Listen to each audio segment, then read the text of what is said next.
the mainstream media, I mean, they're in the bag. They're in the bag with the elite. They're in bag with the left. They're not going to, I mean, no one is talking. I mean, no one is talking about the fact that they literally are lying to you by calling themselves Idahoans for open primaries. And then right in the bill, it says we're going to abolish party primaries and go with a jungle primary. I mean, there it is. Brian Almon joins us from the Gem State Chronicle. Brian, you've been watching the discussion that's been going on here. First, let me get your reaction on Raul Labrador's Attorney General's Labrador's lawsuit that dropped late yesterday. You have a post up. You put your article up just hours before we went on the program here. What do you think, sir? As I mumble. Well, good to see you, Matt.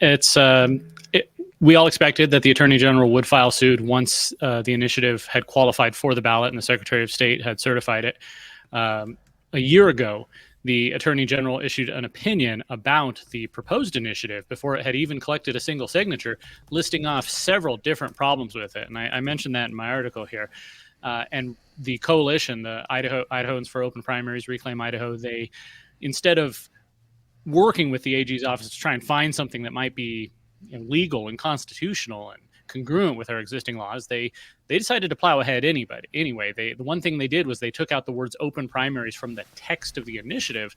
However, they're still using that for the name of their organization, Idahoans for Open Primaries. It's Yes on Open Primaries. They're using that as the colloquial title here, even though the court, when they went to court over the title of the ballot initiative a year ago, the Idaho Supreme Court said, no, you cannot call this open primaries because that's not what it is. I mean, it's clearly not. And so with the fact that the Supreme Court already said that in the beginning, the fact that they continued to propagate this lie and dupe people into signing it is I mean, it's not surprising because they lie, they cheat, they do all these things. But what do you think about this? The fact that the old guard Republicans are also behind this. The folks that were behind the Gem State heist, right? The thing to try and take over the party from the grassroots. I mean, these are the same people. Why are they working with Reclaim Idaho on this? Well, like Dorothy Moon said, it's all about the uniparty. It's about the old establishment, the old guard that has been running our politics for so long. During the arguments over that first court case over the ballot title a year ago, the attorney for Idahoans for Open Primaries said that the citizens of Alaska enacted this system, and it's resulted in the election of more moderate candidates. And so that gives you an idea of what they're hoping for. If you're a leftist in Idaho, you might figure, okay, we're never going to get a far left, progressive, communist Democrat elected here. It's too conservative a state. But what if we change the rules and instead of getting conservative Republicans, what if we get moderate Republicans, the liberal Republicans, the ones who are more willing to work with us? There was a policy forum last year where Jim Jones, the former Attorney General, former Chief Justice of the Supreme Court, who has been a very vocal proponent of this initiative, he said that he wanted to see it passed because he wants to break the stranglehold that Dorothy Moon has on Idaho politics. Now, I don't know what world you're in if you think that Dorothy Moon has a stranglehold on Idaho politics. Really what it is that this is the one outpost of Idaho politics where the grassroots still have a voice, as opposed to many other places. We're seeing some improvements in the legislature the last couple of years, but the old guard establishment still I think has a pretty good foothold on things. And this initiative, if it passes, I think it would only increase their power. And that's what we saw in Alaska. Instead of, the conservative Republican, you either got a Democrat or a moderate Republican. And I think that's what it's designed to do. Yeah. What do you think what have you seen has been the reaction from, your average voter, your average person that follows this stuff? I mean, do you think some of them have been felt duped by this? Were they savvy to begin with? Where do you think the tenor? I know we haven't really done any polling on this, but what do you think the tenor is right now? I think for most people who are going to go vote in November, it's not yet on their radar. I know the Idaho GOP and other organizations have been really pushing it hard, and obviously on their side, Reclaim Idaho has been pushing it hard. But I think most average voters tune out everything until maybe September or October. So where they go, I'm not sure. Obviously, a lot of the people who signed it, I would say, did so because they were lied to. The signature gatherers were telling them that this is for open primaries, that this is to make sure everybody has a chance to vote. They were telling people that veterans and various other groups are locked out of voting by our current primary system, which of course isn't true. It just you just have to choose the ballot that corresponds to what party you're affiliated with, or choose the Democrat ballot because they still have open primaries. Right. But of course, they're not telling the truth. And I think if the Idaho Republican Party and the various other groups that are working to fight this thing, if they get out there and they educate people, I think people are going to see what it is. You had the graphic up of the actual text of the proposition, and it says right there that it's going to abolish Idaho's party primaries. And I think when people actually sit down and read that, they're going to realize, wait a second, this isn't what they said it was.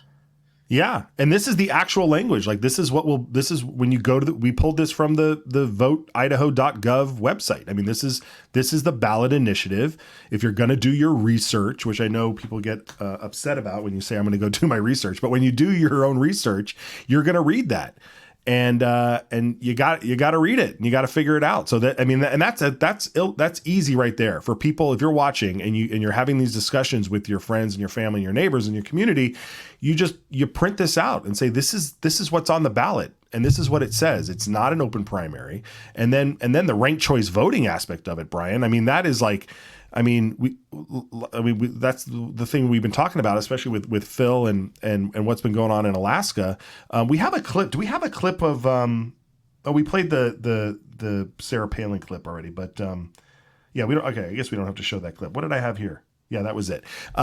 But when it comes to ranked choice voting, have you ever had an experience with it? Have you ever heard of this? I mean, it's been around for a long time. What has been your reaction when you talk to other people about ranked choice voting? Most people I've talked to, once I explain the basics, they say, well, no, that's foolish.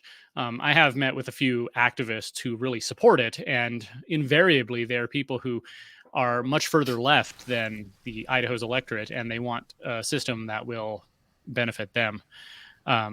It's interesting. You're right. It's been around for a while, and I'm going to write about this later. But Idaho actually tried not ranked choice voting, but a top two primary back in the day, about 100 years ago. So it's been tried. It's failed. Ranked choice voting has been tried and failed in many other states. Real quick, Senator Zeiderveld asked in the chat here, how confident are we with the judicial branch to rule? And that's kind of iffy, I'd say. Obviously they made the right choice on our abortion law, though it was way too close. It was 3-2. They ruled against the redistricting. They ruled against the attempt to reform the ballot initiative process. So they're coming down on the wrong side of a lot of things.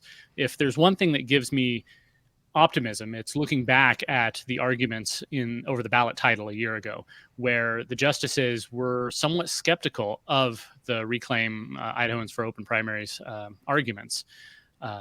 They recognized that the term open primaries is a misnomer. This is not what it is. And they talked about it. So the fact that the organizations continued to use that name and continued to use that to promote their initiative, and that's one of the main thrusts of the Attorney General's lawsuit, it gives me a little bit of optimism, but I can't predict anything. Hopefully they do the right thing. Right. And of course, maybe ranked choice voting in theory, if everything went perfect, you might wind up with a scenario where the top vote getter remains the top vote getter through each round. Therefore, solidifying the choice that this was the majority that won. But that's the idea. That's the whole problem with utopian, this utopian society nonsense. Like if everything was perfect, then everything would be perfect. But nothing is perfect. There are mistakes. We're human. It's confusing. And it shouldn't take weeks and weeks and weeks. I mean, if you wanted to go in and audit, we haven't even talked about the fact that you would have, if you wanted to audit a ranked choice voting and you wanted to say, hey, where did all these things happen? I posted something on X a few weeks ago, maybe a couple of months ago now, that said it would take I don't know, like a half a year to do an audit on a particular race with so many ballots.